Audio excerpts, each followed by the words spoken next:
আমাদের প্রথম খবর, দিল্লি সফরে একগুচ্ছ কর্মসূচি রয়েছে মমতা বন্দ্যোপাধ্যায়ের।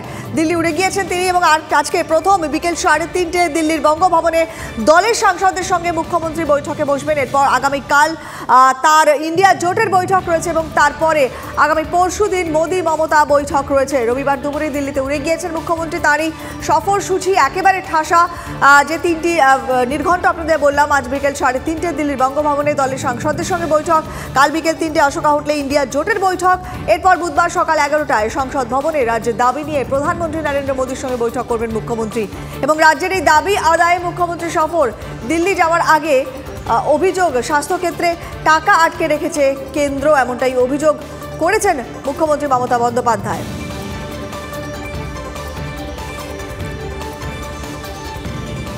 সেক্ষেত্রেও স্বাস্থ্য দপ্তরের টাকাও বন্ধ করে দিয়েছে, নাকি গেরুয়া রং করতে হবে। মেট্রো স্টেশনগুলো দেখতে পাচ্ছেন তো, সব গেরুয়া রং করে দিয়েছে সেন্ট্রাল গভর্নমেন্টে। এমনকি আমি অবাক হয়ে গেলাম, আর্মি আমাদের যাদের নিয়ে আমরা গর্ব করি, আমি সেখানে শিলিগুড়িতে দেখলাম, শিলিগুড়ির আগে শুকনার ওখানে সব বাড়িগুলোকে সব গেরুয়া করে দিয়েছে। আর আমাদের বলছে সব স্বাস্থ্যকেন্দ্রে সব গেরুয়া করে দিতে হবে। কেন আমরা গেরুয়া করব? কে কী খাবে সেটাও ঠিক করে দেবে, কে কী পড়বে সেটাও ঠিক করে দেবে, সিলেবাসে যা ইচ্ছে তাই ঢোকাবে। টোটাল মানুষের মাথাটা ডিস্টার্ব করে দেওয়ার একটা, পার্ট আপ করে দেওয়ার একটা পরিকল্পিত পরিকল্পনা। এবং সেটা নিয়ে নিশ্চয়ই আমরা আওয়াজ তুলব এবং আওয়াজ তুলছি। এই কথাগুলো আমার নিশ্চয়ই কথার মধ্যে থাকবে, এই জন্য যাচ্ছি। মমতা ব্যানার্জি মোদিজি সাক্ষাৎ হচ্ছে না, দেশের প্রধানমন্ত্রী মুখ্যমন্ত্রী লাইন খেয়েছেন, দিয়েছেন। মোদিজি রাজধর্ম পালন করে, টাকা টাকা টাকা টাকা টাকা টাকা টাকা, ইডি সিবিআই টাইট দিয়ে দিচ্ছে, মাল কামানো যাচ্ছে না। তাই মাল কামানোর জন্য যদি টাকা পাওয়া যায় হাত পা ধরতে যাচ্ছে, এতে কোনো লাভ হবে না। পশ্চিমবঙ্গে বিজেপি তথা বিরোধী বিধায়ক, সাংসদ, পঞ্চায়েত কাউন্সিলরদের বঞ্চনার বিরুদ্ধে 20 তারিখে একই সময় তুলে ধরার ব্যবস্থা নিচ্ছি। টাকার হিসাব আমরাও চেয়েছি।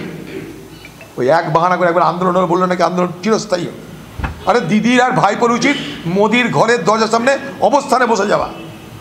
যদি দম থাকে, যদি সত্যি পশ্চিমবঙ্গ বঞ্চিত হয়ে থাকে, তাহলে পিসি আর খোকাবাবু মিলে মোদির ঘরের দরজায় অবস্থান অনশনে বসুক। INDI এর মিটিংয়ে যেদিন যাবেন, পরের দিনই প্রধানমন্ত্রীর সঙ্গে আলাদা করে কথা বলবেন এবং সেটা ওনার সঙ্গে ওনার ভাইপোও থাকবে, পিসির সঙ্গে ভাইপোও থাকবে। অফিস কাগজপত্র, অফিসার এসব থাকবে না। রাজ্যের স্বার্থের জন্য উনি যাচ্ছেন না, ভাইপোকে নিয়ে যাচ্ছেন যাতে পিসি এবং ভাইপো তাদেরকে যথাসম্ভব রেহাই করাবার ব্যবস্থা দিল্লি থেকে করিয়ে আনতে পারেন।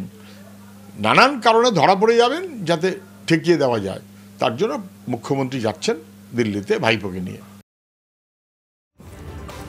পরে খবরে চোখ রাখছি। বিধানসভা ভোটে 3 রাজ্যের হার, লোকসভায় রণকৌশল তৈরিতে বৈঠকে বসতে পারে কংগ্রেস ওয়ার্কিং কমিটি। ইন্ডিয়া জোটের বৈঠকে পরে নিজেদের অবস্থান ঠিক করতে আগামী বৃহস্পতিবার অর্থাৎ 21 তারিখ কংগ্রেস ওয়ার্কিং কমিটির বৈঠক ডেকেছেন মল্লিকার্জুন খার্গে। মধ্যপ্রদেশ, ছত্তিশগড়, রাজস্থানে ভরাডুবি হচ্ছে কংগ্রেসের।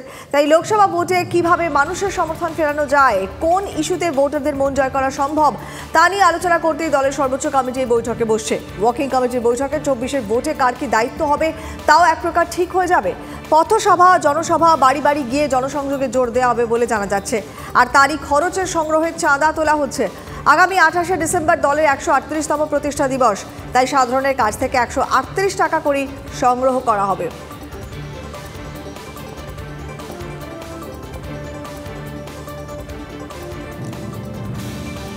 পরের খবর, সৌদি আরবের সঙ্গে যৌথ উদ্যোগে 2034 বিশ্বকাপ আয়োজন করার ভাবনা ভারতীয় ফুটবল ফেডারেশনের। সূত্রের খবর, সৌদি আরব ফুটবল ফেডারেশনকে এমন প্রস্তাব দিতে পারে AIFF। কথা বলবো কৌস্তব গাঙ্গুলি, আমাদের সঙ্গে রয়েছে আমাদের প্রতিনিধি। কৌস্তব, এ তো দারুণ একটা খবর। 2034 বিশ্বকাপের জন্য সেক্ষেত্রে তো বিড করতে হবে। এখনো পর্যন্ত লেটেস্ট কি আপডেট রয়েছে? এখন নিঃসন্দেহে একটা দারুণ খবর।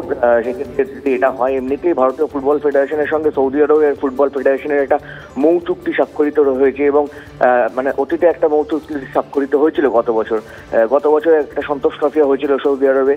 সেক্ষেত্রে ভারতীয় ফুটবল ফেডারেশন যদি সৌদি আরবকে এমন প্রস্তাব দেয় এবং তারা যদি সম্মতি জানায় এবং সৌদি আরব যদি আগামী 2034 ফুটবল বিশ্বকাপের জন্য বিট করার পর তারা যদি সেই বিশ্বকাপ আয়োজনের জন্য যদি সম্মতি পায়, বিশ্বকাপ আয়োজনটা যদি তারা পায় এবং সেক্ষেত্রে তারা যদি রাজি হয় যে ভারতের সঙ্গে যৌথভাবে তারা বিশ্বকাপ আয়োজন করতে চায়, তাহলে কিন্তু 2034 সালেই দেখা যেতে পারে ভারতের মাটিতে বিশ্বকাপের ম্যাচ। যেটা শোনা যাচ্ছে যে ভারত চাইছে যে বিশ্বকাপের কয়েকটা ম্যাচ যদি দেশের মাটিতে আয়োজন করা যায়, তাহলে কিন্তু নিঃসন্দেহে এক ইতিহাস তৈরি হবে। একই সঙ্গে এরকম ভারত ফুটবল বিশ্বকাপে পা রাখবে, পাশাপাশি দেশের মাটিতে বিশ্বকাপ হবে। ফলে দুই মিলিয়ে এই যে সুযোগটা, সেই সুযোগটাকে কাজে লাগাতে তৈরি ভারতীয় ফুটবল ফেডারেশন এবং তারা সৌদি আরবকে এমনই অভিনব প্রস্তাবটা দেবে। কারণ দেখো 2026 থেকেই কিন্তু বিশ্বকাপের দল সংখ্যা বাড়ছে এবং পাশাপাশি বিশ্বকাপে মানে ভেন্যু সংখ্যাও বাড়ছে। একই সঙ্গে বেশ কয়েকটা ভেন্যুতে বিশ্বকাপ হবে, যেমন 2026-এ বিশ্বকাপ হবে 3টে দেশ মিলিয়ে, পাশাপাশি 2030-এ বাকি তিনটে মহাদেশ মিলিয়ে কিন্তু 2030-এর বিশ্বকাপ হবে। ফলে নিঃসন্দেহে এক উল্লেখযোগ্য ঘটনা ঘটতে পারে যদি 2034-এর জন্য যদি ভারতীয় ফুটবল ফেডারেশনের এমন এই প্রস্তাব যদি সৌদি আরব মেনে নেয় এবং তারপরে যদি সৌদি আরব ফুটবল ফেডারেশন যদি বিশ্বকাপ আয়োজনের জন্য তারা দরপত্র, নিঃসন্দেহে সবাইকেই বিট করতে হবে এবং তারপর সৌদি আরব যদি বিশ্বকাপ আয়োজনের সম্মতি পায়, সেক্ষেত্রে কিন্তু ভারতের মাটিতে 2034 বিশ্বকাপ হলে কিন্তু অবাক হওয়ার কিছু থাকবে না। বেশ, অনেক ধন্যবাদ কৌস্তব।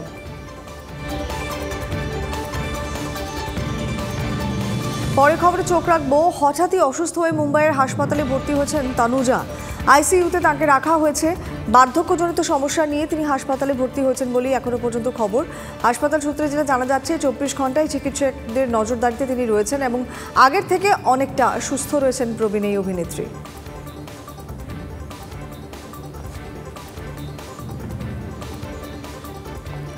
লিবিয়া উপকূলে শরণার্থী বোঝাই নৌকাডুবি, মর্মান্তিক দুর্ঘটনা, মৃত্যু হয়েছে 61 জন শরণার্থীর। মৃতদের মধ্যে শিশু এবং মহিলাও রয়েছে। সূত্রের খবর, নৌকোটিতে 86 জন যাত্রী ছিল। লিবিয়ার শহর জোয়ারা থেকে নৌকোটি ছাড়ে।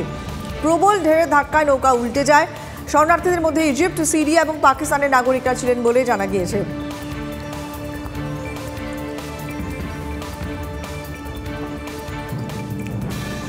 এই সেই মর্মান্তিক দুর্ঘটনার ছবি এই মুহূর্তে আপনাদের সামনে। লিবিয়া উপকূলে শরণার্থী বোঝাই নৌকা ডুবি, মৃত্যু হয়েছে 61 জনের। এখনো পর্যন্ত যেটুকু খবর পাওয়া যাচ্ছে, লিবিয়া শহর জোয়ারা থেকে নৌকোটি ছাড়ে। প্রবল ঢেউয়ের ধাক্কাতে অবশেষে নৌকোটি মাঝ সমুদ্রে উল্টে যায়। শরণার্থীদের মধ্যে ইজিপ্ট, সিরিয়া এবং পাকিস্তানের নাগরিকরাও ছিলেন বলে জানা গিয়েছে।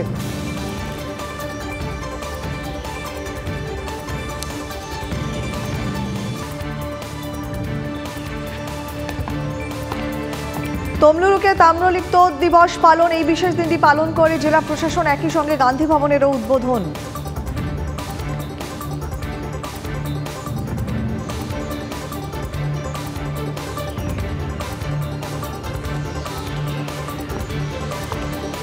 নন্দীগ্রাম বন্ধের ডাক বিজেপির।